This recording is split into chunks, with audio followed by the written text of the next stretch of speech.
Good afternoon, SACAC, and welcome to the inaugural webinar for the 18-19 school year. My name is Erin McCubbin, and along with Dave Mabe, we are excited to offer you an exciting panel of experts on travel season to help you travel season like a pro as you're ready to get out the door for this next exciting recruitment cycle. We'd love to invite our panelists to introduce themselves, and this is who you'll be learning from today. Hey everyone, my name is Aisha Regan. I serve as the coordinator of transfer recruitment and events at the University of Alabama at Birmingham. I'm going into my fourth recruitment cycle, and I traveled in-state and out-of-state recruiting both freshmen and transfer students. Hi everyone, my name is Corey Sanders. I'm the Director of College Counseling at Shannon Forest Christian School in Greenville, South Carolina. You might be wondering why somebody on the high school side is helping out with a webinar on travel season, but I just spent about 3 years at Emory University here in Greenville, South Carolina, and traveled all over the Southeast and in Mid-Atlantic. So I'm happy to share a little bit of my past experiences with you guys today. My name is Stephen Warner. I'm the Assistant Director for Freshman Admissions at Georgia Southern University. I just hit 6 years working for the university and did 5 travel seasons. And so I recruited North and South Carolina, Virginia, and then up through the Mid-Atlantic as well. And now I oversee our Georgia recruiters and help them plan their travel all over Georgia. Thank you so much, Aisha, Corey, and Stephen. For our guests that are attending our webinar today, you'll notice a Q&A function at the bottom of your screen. That's a place while our panelists are speaking where you can pose questions. We'll curate those questions and moderate them for a Q&A session at the end of the presentation. So sit tight, we'll make sure that we get to all of them, and we look forward to a really exciting webinar. Thanks, guys.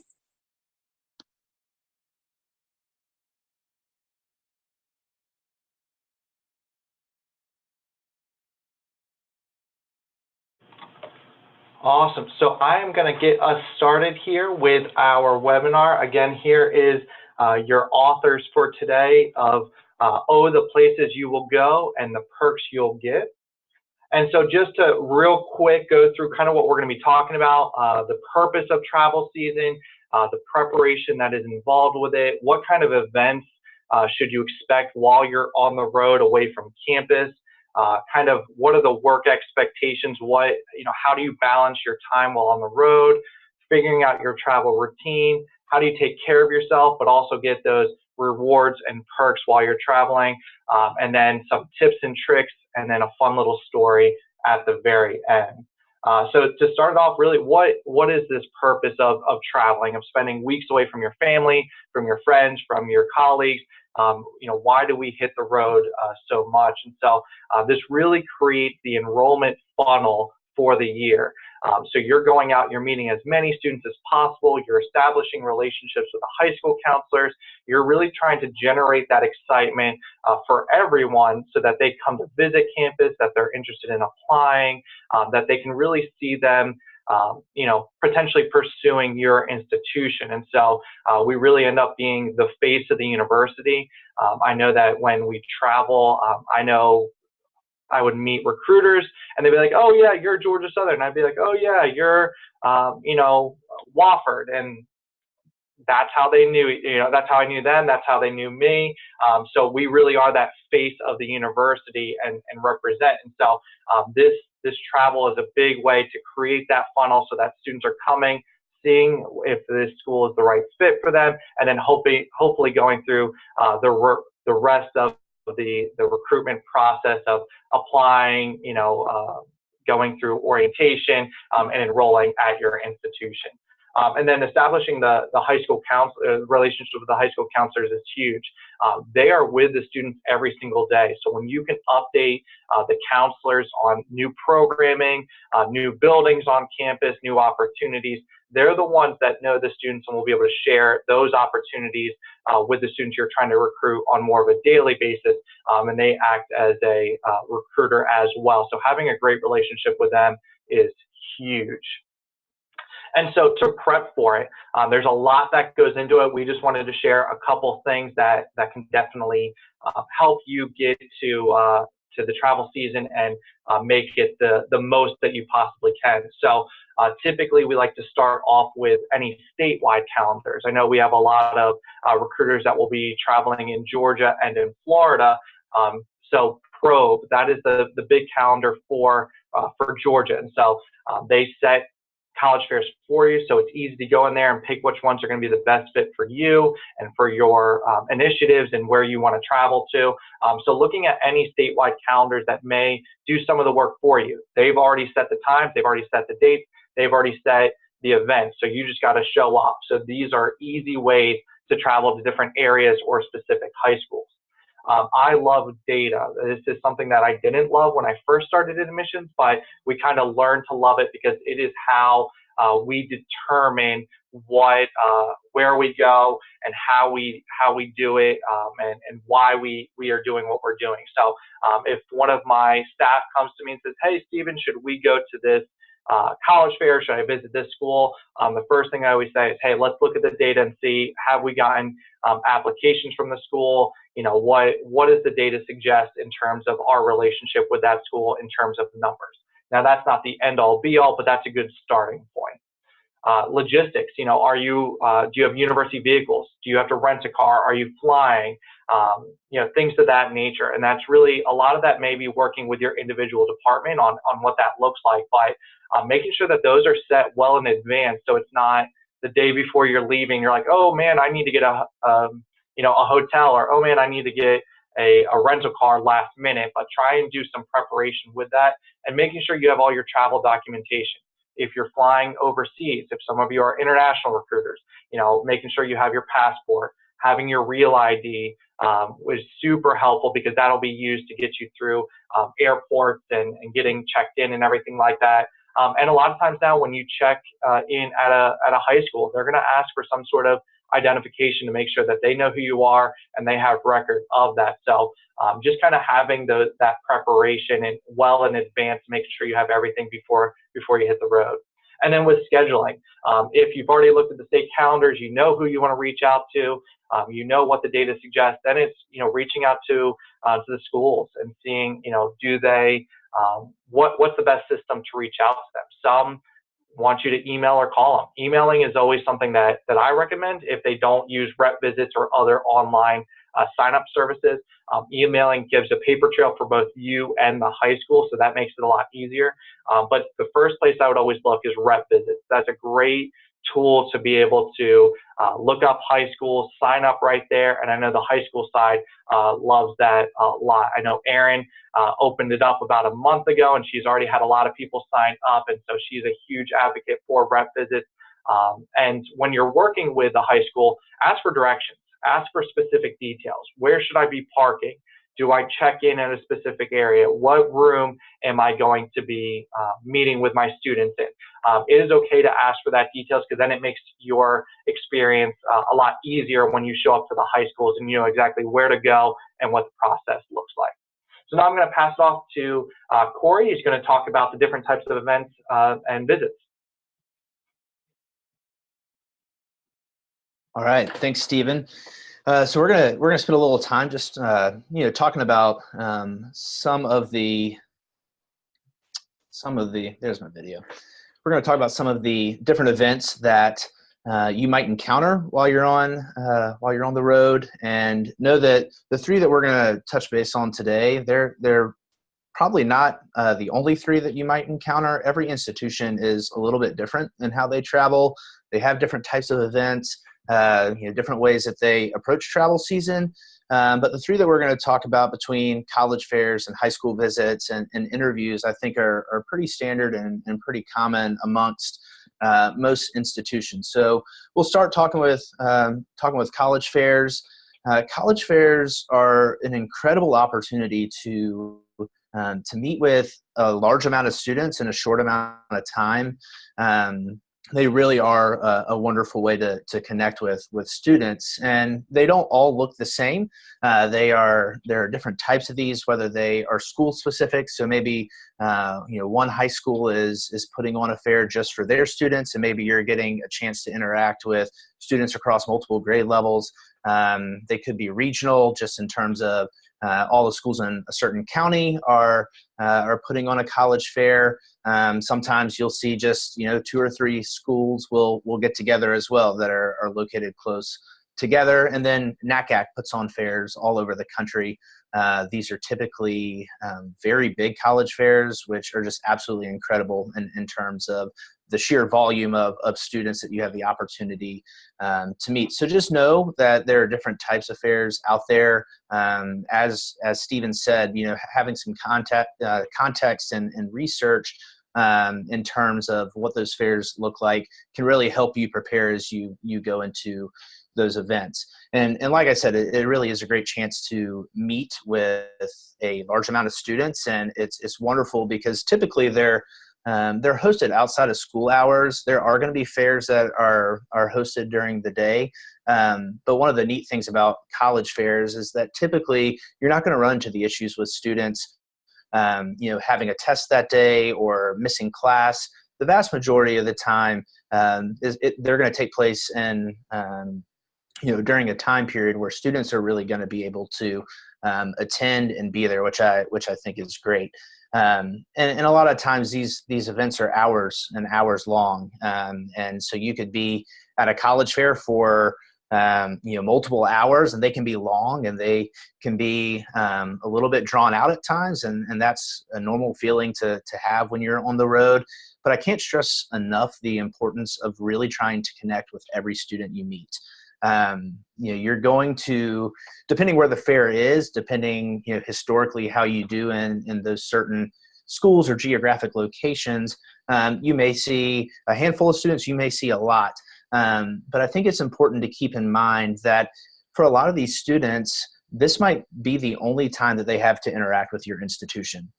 They might not have the time or the means to travel to your institution, especially if you're at a college fair that is pretty far away from where your institution is located. And it can be very easy to, kind of just get into a uniform mode where you're kind of saying the same things to every student. And inevitably, it's going to be 7:55, and the fair ends at 8:00, and the student's going to come up to your table. And I would just encourage you guys to really do what you can to connect with every student you meet, personalize it, ask them what it is they're looking for, what are they interested in, ask great leading questions to make it personalized and individualized to every student you meet, because that 30-second conversation or that 5-minute conversation that you may have at your table, like I said, might be the only time that student gets to interact with your institution. And that could be the make or break of whether or not they want to move forward with maybe visiting or maybe applying to your institution. Stock up on waters. I know that sounds like a very simple trick or tip, but it's really important. When you're on the road, and a lot of people, their travel seasons are multiple months in the fall and then getting on the road again in the spring, but your job is very much dependent on your ability to speak. It's very much, dependent on being able to have conversations with students, with counselors, with parents.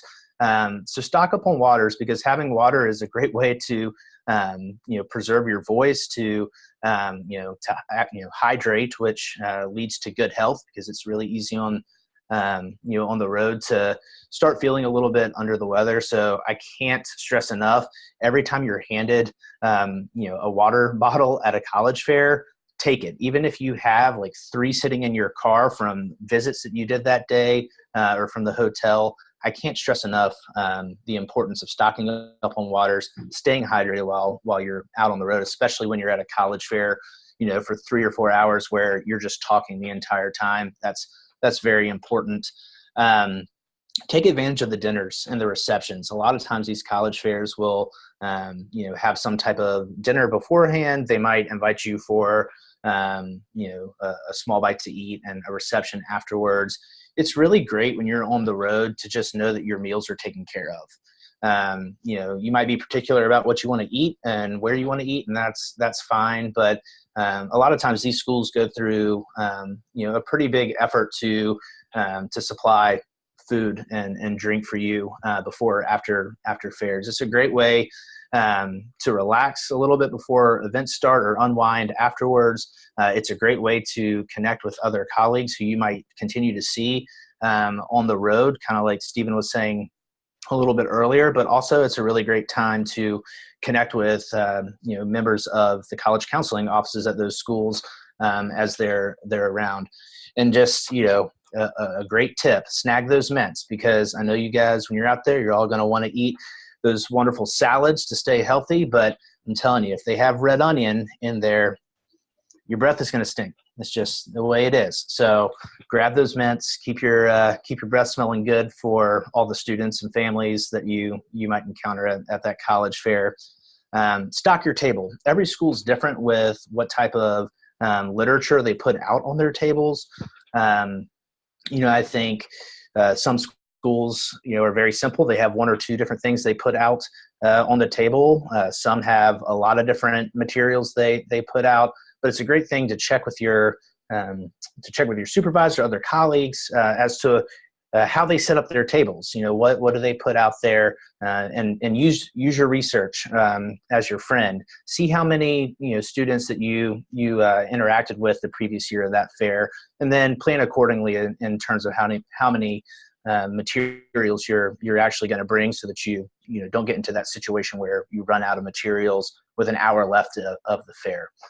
Guard your pens.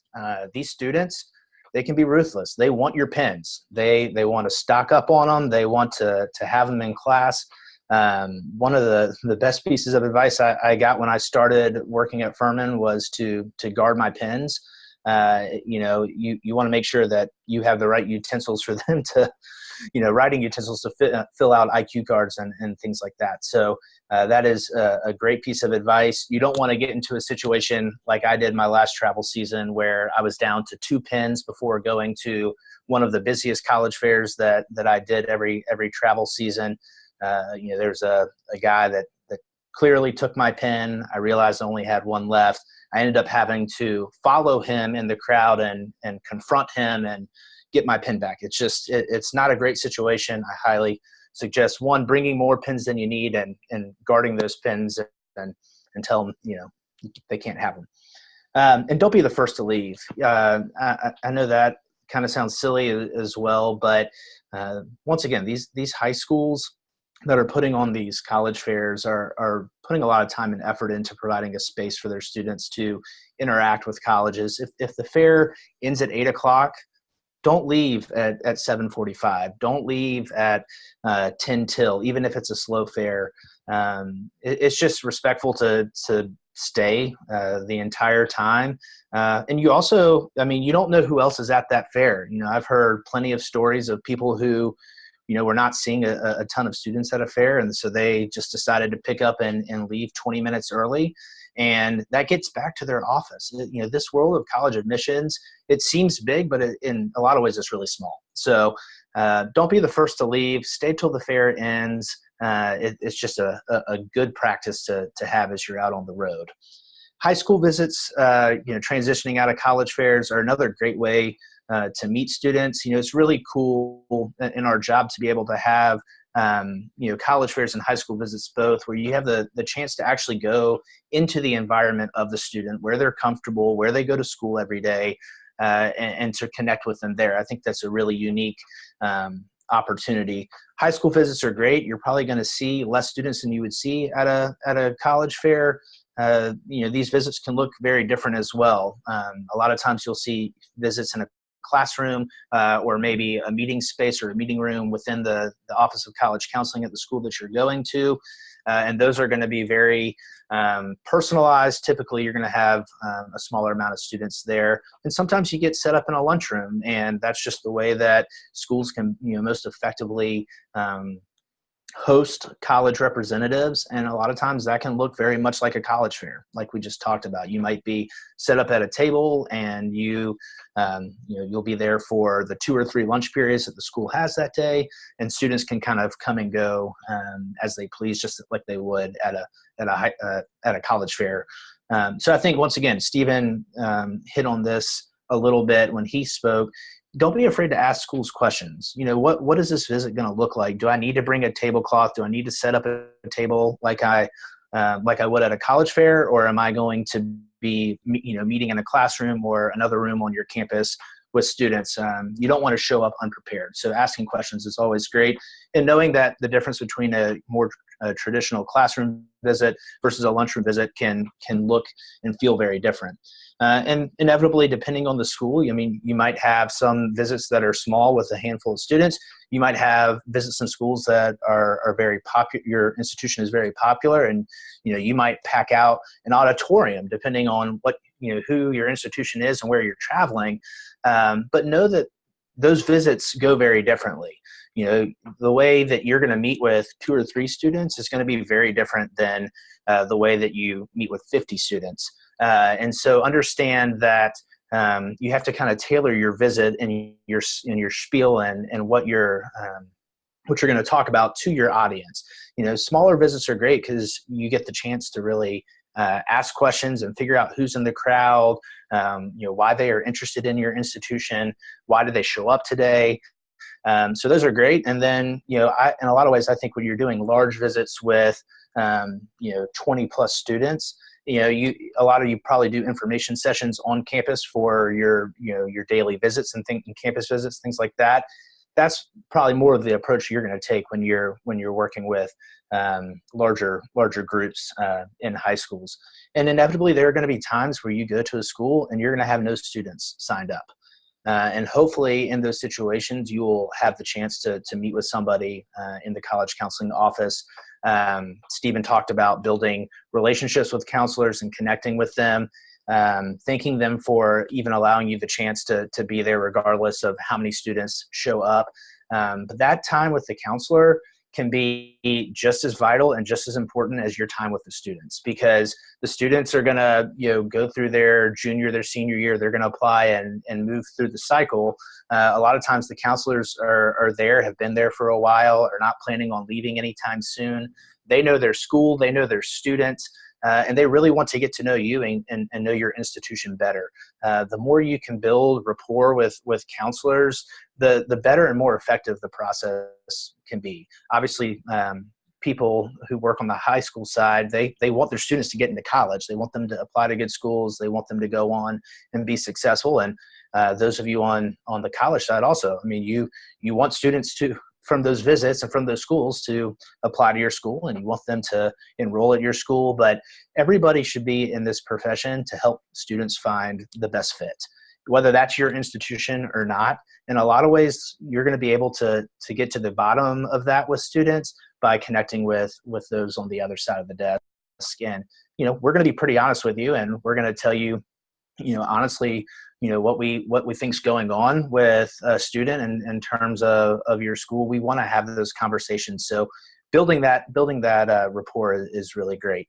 And then interviews, and not every school does interviews, but a good portion will do interviews as a part of their admissions process, whether that's in-house, whether that's using alumni. One thing I'll just point out about interviews is just location is key. When you're scheduling interviews, make sure that you do some research on where you're going to have them. A lot of times, if you're staying at a hotel that has a meeting space, that's a great way to do it. A lot of times, people will set up at a Starbucks or a Panera, a coffee shop. But I would just highly suggest doing some research to make sure that the space is big enough, that the space is willing to have you there. You don't want to end up like me and outside of Baltimore, Maryland, where I went to a Starbucks that had no indoor seating outside of one little bar. So I got to sit outside in September in my suit from 3:30 p.m. to 9 p.m. That was not very pleasant. And if I had just picked up the phone and asked if it was a good space, probably would have avoided that. But obviously interviews are typically one-on-one. They are really just getting to know the students, and your school will have certain parameters for what they want to happen in those interviews. But that moves me into our next little section here on work expectations. The reality is, when you go and start your travel season, things don't stop back at your institution. They just don't. And you're going to be working long days. You're going to be traveling. You're going to be doing visits and college fairs and trying to find time in the midst to eat, to sleep, to rest, and all that good stuff. But the reality is, things don't stop back back on the home front. So before you leave, I think it's really important to talk to your supervisor about what work expectations look like. Get on the same page, figure out what it is that your supervisor is expecting of you as you go out to venture into travel season. Some things to consider. I mean, communication plan with your supervisor, especially if this is your first travel season. And even if it's not, finding or creating a plan to communicate with your supervisor is really important. Is it checking in, once or twice a week? Is it checking in once every 2 weeks? Is it checking in only when you need something? Regardless of what's going to be best and most effective for you, make sure you communicate that with your supervisor and be on the same page before you leave your institution for travel season. Email etiquette. A lot of offices will treat this differently. I worked in an office where we didn't put away messages. The expectation was that we were still actively on our email, and we were getting back to students and families within 24 hours. Other offices allow their employees to put away messages saying that they're on the road and that they'll get to you as soon as possible. Figure out what that protocol is in your office. Travel expectations. What are your days supposed to look like? If you're doing high school visits, how many visits are you supposed to do in a day? Is it 3? Is it 4? Is it 5? If there's a college fair in the evening, does that change how many high school visits you're supposed to do? Figure out with your supervisor, with your coworkers, what that looks like. Emergencies. Now, you go out into every travel season hoping that you never encounter emergencies, but the reality is they happen. You get a flat tire, there's a flight delay, and you end up not getting to your destination. You might get sick. Things like this that they happen, and so kind of have a protocol in place for what happens when you're sick. What happens if you have a flat tire in your rental car? What happens if these things happen? Being prepared on the front end is a lot better than getting into some type of emergency or situation on the road where you're not exactly sure what the protocol is. Travel reimbursements. Do you have a company credit card that you use for your expenses? Are you required and expected to use your own credit card? And are you going to be reimbursed by the school? Are you on a per diem, spending limits, those types of things? Have those conversations on the front end. I'm sure that most of your offices have already explained that to you, but being crystal clear on what those expectations are really important. And then, overtime versus comp time. Some of you may be hourly employees, and how does that look in terms of working overtime on the road? What are the expectations there? Are you giving comp time in your office if you're working over 40 hours a week? Knowing what those rules and expectations are really important. And then as soon as you're clear on what the work expectations are while you're on the road, that really allows you to get into a really good travel routine. So I'm going to kick it over to Aisha, and she's going to take it from here.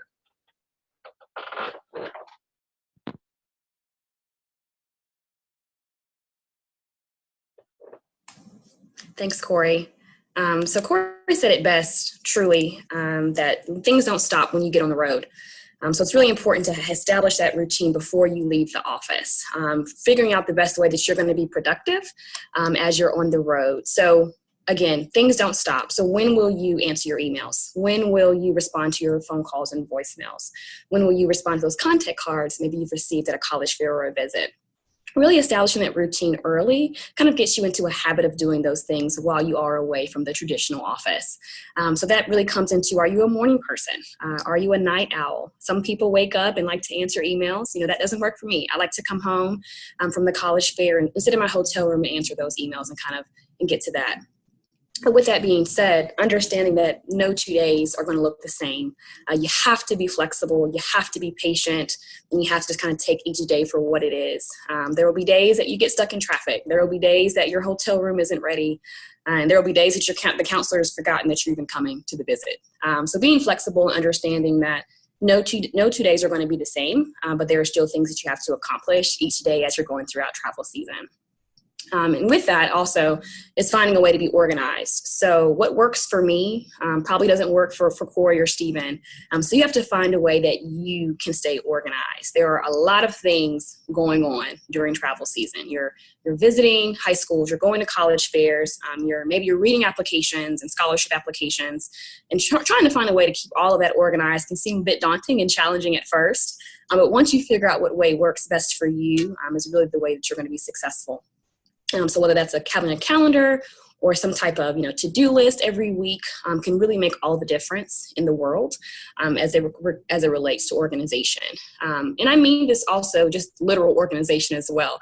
You're spending hours on end in your rental car or your company car, and it's really easy to feel trapped by all of the papers and pens and travel materials that are in your car. So just being literally organized as well in your vehicle, in your hotel rooms as you're traveling throughout can make a difference. And one thing that I want to kind of hit home on the finding your travel routine is to establish whether you're going to use a paper calendar or some type of organizer or electronic organizer really early, especially for those of you all that will be traveling from state to state that may change time zones. That can really make or break you if you don't have the appropriate organization. So speaking from personal experience, I used to recruit in Florida, and as you know or may not know, it goes from Eastern to Central really quickly. And so visits that I scheduled while I was at home on Central time, the time changed in my phone to Eastern time when I was away. So I would miss visits on accident, of course, but I learned that lesson really quickly to have a paper calendar because that's what worked best for me as I was traveling throughout the states. With that being said, one of the most important things to do while you're on the road is take care of yourself. And that means physical health, mental health, emotional health, whether that means taking the stairs to your hotel room or parking a little further when you're at a parking lot so that you can get some extra steps in, whatever that looks like for you, definitely take advantage of those opportunities because we are in our cars a lot. We are on the road, we are at visits, so it's important to kind of keep up that self-care while you are away. And this can mean finding things to do that you enjoy doing when you're at home. So if you're a runner and you like to run, or if you like going to the movies weekly, still do that when you're on the road because that's what makes it feel like home still when you're away. And that really gets you through those rough weeks by finding things that you enjoy outside of work. Regardless of where you're traveling, whether it is a big city like Atlanta or LA, or a small town in Alabama or Georgia, there's still something to do in every city or state that you're in. So find those things, talk with the locals, figure out where the good restaurants are, because that's what makes it all worthwhile as well. And then make sure you're staying connected to your home, your family, your friends, maybe your significant other. It's really easy to feel distant and disconnected from those people when you are away. So take advantage of those long car rides, call someone, get them to talk to you for those few hours that you're in the car. FaceTime is the best thing ever now that we have that. So make sure you're staying connected to home and also staying connected to your colleagues as well. Make sure you're checking in. Corey talked about, those work expectations. Even if you're not expected to check in, still check in and see what updates are happening on campus. Are there new student stories that you can be using on the road? Has something happened? Funny things, whatever it may be, make sure you're staying connected in every way. And then every now and then, just turn it off. Even if you're on the road, you still have to have some downtime and just step away from work every now and then. So sometimes just turn it off and have fun. In addition to that, there are tons of rewards and perks that we get to receive as recruiters on the road because we are traveling so much. And a lot of those things are intangible, but a lot of them are very tangible. So reward points and flight points can happen if you're traveling a lot. So for hotels, decide whether you're going to be Marriott or Hilton. So pick a brand and stick with it because that's the way you're going to accrue points pretty quickly. A lot of it depends on where you're going to be traveling. So certain states have a lot of Hilton properties and certain states have a lot of Marriott properties, but you want to really stick with one so you can earn a lot of points. And then for rental cars and credit cards, the same thing. So make sure you're utilizing those opportunities to get points so that you can maybe have some trips on your own later on. I have several colleagues that have been able to fully fund their vacations all based off of points that they earned when they were a recruiter. So it really does go a long way. So if you haven't signed up for any rewards and perks type of opportunities, do that now as soon as we get off of this call so that you can take advantage of those. And then lastly, just airlines and food loyalty programs kind of go the same way. For food loyalty programs, who doesn't love free food, right? So sign up for those things in advance as well. And then we've compiled a list of different various tips and tricks that have been helpful for us. This is by no means the complete list. There are so many more, and I'm sure you could just get 10 by asking a colleague in your office right now, what are the most helpful tips and tricks as you're recruiting on the road. But here are a few that we have found very helpful for us. And I do want to point out a few just to kind of explain them a little bit. So Corey mentioned it earlier, and Stephen mentioned it as well, but having that driver's license with you when you're recruiting and visiting schools is very important because a lot of times you cannot come in the school without your driver's license. And then even there are many different checkpoints that you may have to go through. So making sure you're keeping that accessible as you're visiting schools and always knowing where that is. And then always pack extra materials and professional clothing in your carry-on if you're flying. So again, personal mistake that I've made over my years of recruiting is not having extra materials in my carry-on and counting on UPS to ship them for me and them being there on time. So have those on you just in case you are getting off the flight and going straight to a visit or a college fair, having that accessible, having an extra pair of clothes so that if your flight is delayed and you have no time to go check into your hotel, you can still be ready. And with that, also keep an extra outfit and pair of shoes in your car. Again, personal mistakes that I've made. So having that in your car so that if something happens, your shoe breaks or you waste ketchup on your clothes, you will have something in your car that you can change into and still be productive in that day. If you're visiting a school for the first time, definitely check with the counselor to see where to park and where the entrance is. But when in doubt, look for the flagpole. That's kind of a good rule of thumb, especially when you're visiting a school for the first time, to find the front of the school. It may not put you exactly where you need to be, but it puts you in a good starting point. So when in doubt, look for the flagpole. And then for those of you all that do have to do maybe full reimbursement through your institution and they require you to keep your receipts, having a receipt organizer is really helpful as well so that you're staying organized, that you don't have receipts just everywhere. And when you get back to the office to do that reimbursement, it's all kind of compiled in one place. So those are some of the things that we've learned over the years. I'm going to kick it back to Stephen to wrap us up, and then we'll have our fun story.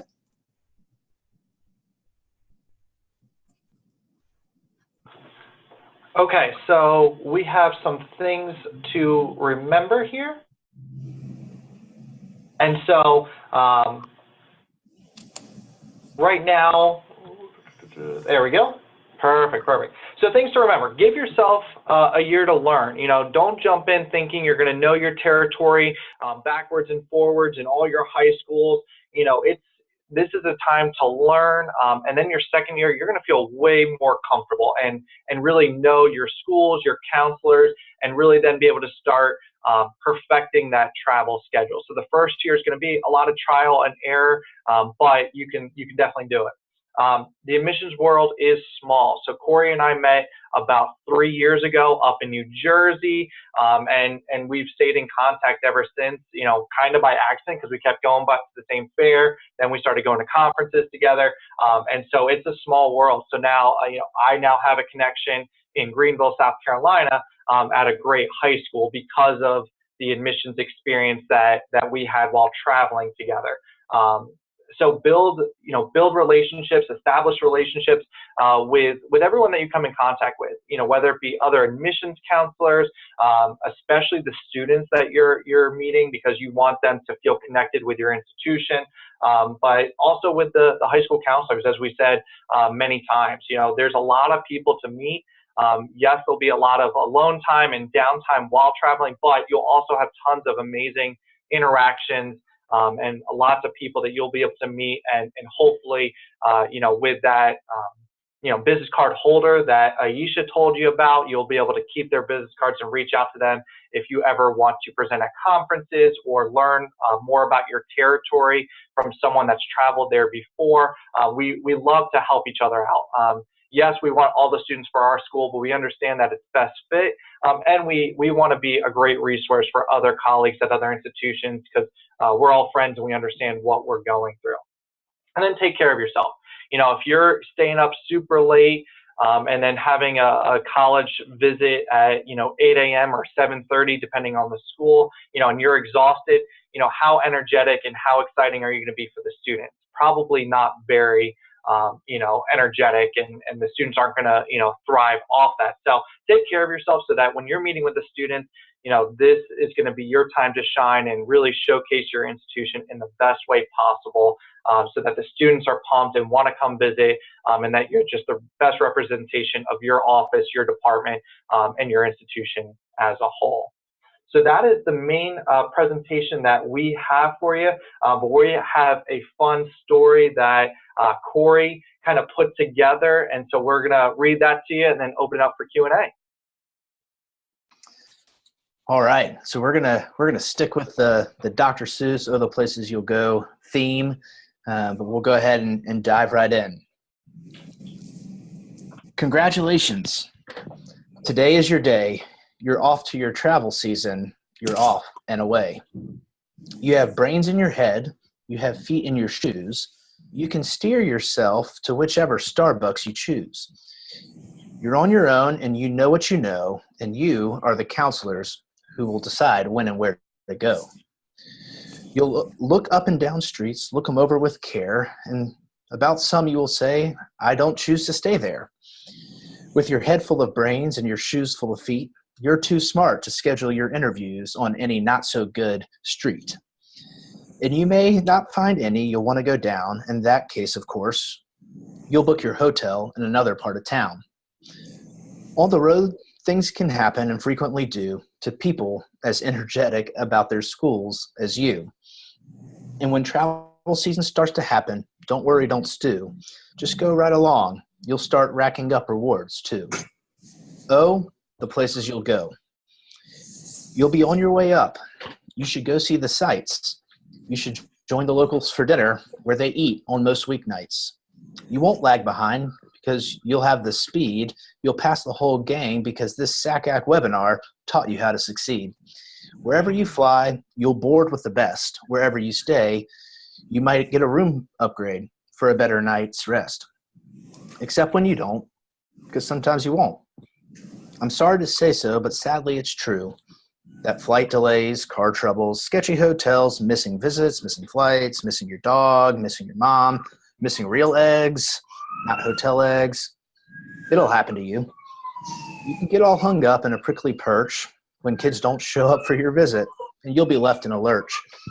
You'll come down from the lurch with an unpleasant bump, and the chances are then you'll be in the travel season slump. When you're in that slump, you're not in for much fun because getting re-energized about travel season is not easily done. You will come to a school where the streets are not marked. Some windows are lighted, but mostly they're dark. A school entrance you could sprain both your elbow and chin.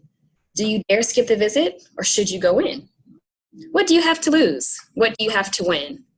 So when you go in, should you turn left or right in 3/4, or maybe not quite, or go around back and sneak in from behind? Simple it's not, I'm afraid you will find. But if you find the flagpole, you've hit the gold mine. You can get so confused that you'll start into race down long wiggled roads at a breaknecking pace and grind on for miles across weirdish wild space, headed, I fear, toward a most frustrating place, the waiting place. Waiting for security lines to go, or Ubers to come, or a plane to go, or emails to come, or the rain to go, or the phone to ring, or the student to show, or the waiting on a fall open house RSVP for a yes or no, or waiting for application numbers to grow. Everyone is just waiting. No, that's not for you. Somehow you'll escape all that waiting and staying. You'll find the bright places where your fellow road warriors are playing. With your tablecloth flip-flapping, once more you'll ride high, ready for any college fair under the sky. Ready because you're that kind of guy. Oh, the places you'll go. There is fun to be done. There are points to be scored. There are elite statuses to be won. And the magical thing you can do with it all will make you a winner and help you stand tall. Fame. You'll be as famous can be. Parents and students won't stop calling you as if you are a celebrity on TV, except when they don't, because sometimes they won't. I'm afraid that sometimes you'll play lonely games too. Games you can't win because you'll play against you. All alone, whether you like it or not, alone in your hotel and rental car will be something that happens quite a lot. And when you're alone, there's a very good chance your supervisor will say something to scare you right out of your pants. You might feel discouraged and think you'll never see dawn, and might feel overwhelmed and you won't want to go on. But on you will go, though the weather be foul. Oh, you will go, though the competitor's school prowl. On you will go, working through the night like an owl. Onward up many a frightening creek, though your voice has gone hoarse and your heels and dress shoes hurt on your feet. On and on you will hike, and I know you will hike far, and face up your travel season problems, whatever they are. You will get mixed up, of course, as you already know. You'll get mixed up and visit the wrong school as you go. So be sure when you step with care and great tact, and remember that travel season is a great balancing act. So never forget to be dexterous and deft, and never mix up your right turn signal with your left. And will you succeed? Yes, you will indeed. After learning from your SACAC webinar panelists, it's a 98 3/4% guarantee. Fellow webinar attendees, you'll move mountains.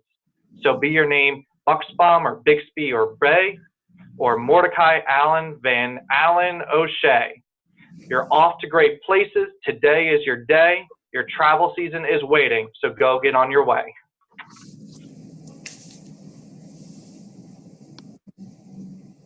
I can't stop smiling.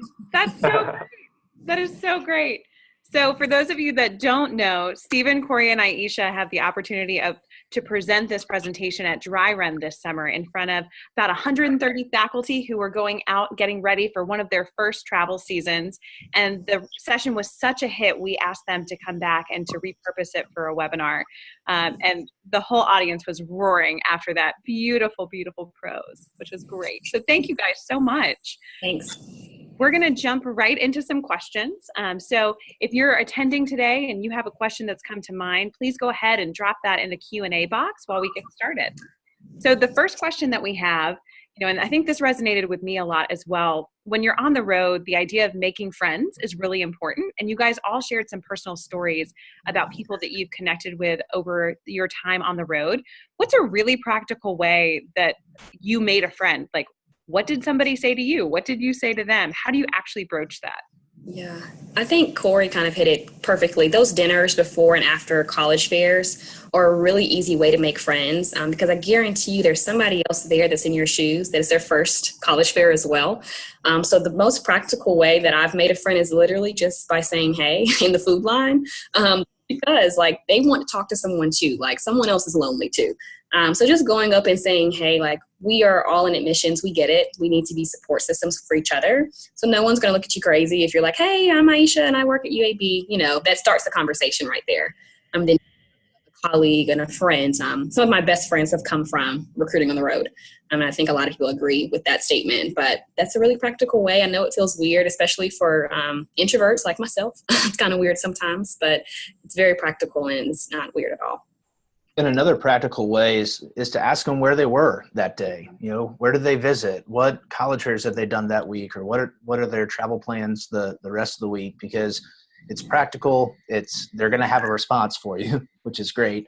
But also it's good to kind of gauge where people are visiting. What schools are they going to? What college fairs are they going to? I mean, I know in the 3 years that I traveled, I learned about different events and different schools that I had no idea about, when I was in Greenville, but when I was up in the greater Philadelphia area, just by asking people where they were and where they were going, it helped.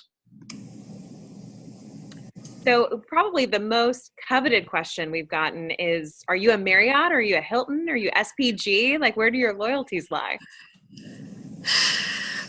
So it's Marriott for me because Marriott have combined. So now I get both. Oh, I got a boo. Wow. It's okay. Yeah, you deserve it. Team Hilton. Yeah, so I actually am one of the weird ones that didn't use either. So I used hotels.com and I just looked for the best rate because I went from middle of nowhere, South Carolina to the greater Philadelphia area. So instead of trying to have some loyalties, I went more general to make sure I could, accommodate any travel area that I was going to. Yeah, I'm Team Hilton all the way. I mean, it's just, it's simply the best. That's all I can say. I'll have to say I was Hilton too. I was on the road for about 4 years, and You were outnumbered. I did exclusively Hilton, and our whole honeymoon was covered. And I've been on the high school side for almost 6 years now, and I'm still using points that I got. So it's worth it. Okay, so next question. This is a more tactical one. If you inherit a territory that doesn't have the gift of like really great notes in the CRM, or the person's not there anymore, or it's a new territory for your school, how should the recruiter go about finding out like which are the important fairs or the high schools to visit? Yeah, I would say one of the first things is that hopefully, no matter what, your department or your institution will have some sort of data. That even if there's not great notes on whether a college fair was good or bad, or if the high school is the visit was great, but at least looking at the data can definitely help start that planning to see, okay, I don't know if this person ever traveled here previously. I don't know if it was good or bad, but I see that we received 50 applications from this school. That must mean something. And so let's see if we can start with those schools. Yeah, if I could add to that, finding a recruiter that works for an institution that's similar to yours to figure out if it's a good place or not to visit. So, if I were to ask a larger institution if a fair was good or not for them, our experiences are going to be very different. So finding a recruiter that works for an institution that's of similar size and type as yours can be really helpful as well. And again, we're willing to help, right? So just shoot that email over and say, hey, was this a good fair for you? Tell me what schools you visited while you were there. We're more than happy to help with that process. Perfect. And then the last question that we have is thinking about overall your way that you decompress. Like what is, for each of you, what do you do during travel season to reconnect or recenter? I'm a big movie goer. I mean, there's a lot of drama with MoviePass right now, which we won't dive into. But I love movies. I go see good movies. I see bad movies. I see everything in between. And so when I'm on the road and I'm feeling stressed and just needing a couple hour break, I'm finding the nearest movie theater and I'm getting a large Diet Coke and a large popcorn, and there's my 2 to 3 hours of just not thinking about anything else except what's in front of me on the movie screen. And then I typically leave there pretty rejuvenated and ready to get back at it. Know that Aisha and I are both introverts, and so I can speak for myself and say finding that quiet time that I'm not doing work, so I can just relax, whether it be watching some Netflix or going to a coffee shop, kind of by myself. But just doing something alone, because I need that couple hours of me time where maybe it's not work or just not talking to anyone to regain that energy and be like, okay, I can wake up tomorrow and do this over again. Yeah. Mine's pretty simple. I treat myself to a nice dinner. We love the drive-through and when you don't have time for anything else. So really setting time aside to go sit down at a restaurant by yourself, for me, because I'm an introvert, and treating myself to a nice dinner really, really helps me to just recenter and recharge and not think about anything but the good food I'm eating. Those are great tips. And thank you guys again today for all of your time and for helping us think about how we can all have a successful travel season, whether we're the ones receiving you when you come to visit us. And don't worry, Corey, we'll have water ready for them. Definitely. Yes. Webinar sponsored by Dasani. But stay hydrated. Stay hydrated, keep your pens, make friends. I think we've definitely all walked away with some really things that we can hold on to and for tips for making it a successful year. So thank you so much. And if anybody who's watching today is interested in seeing previous webinars, remember that you can access them through the Knowledge Center of the SACAC website. And we'll see you again soon. Take care. Bye. Bye. Bye.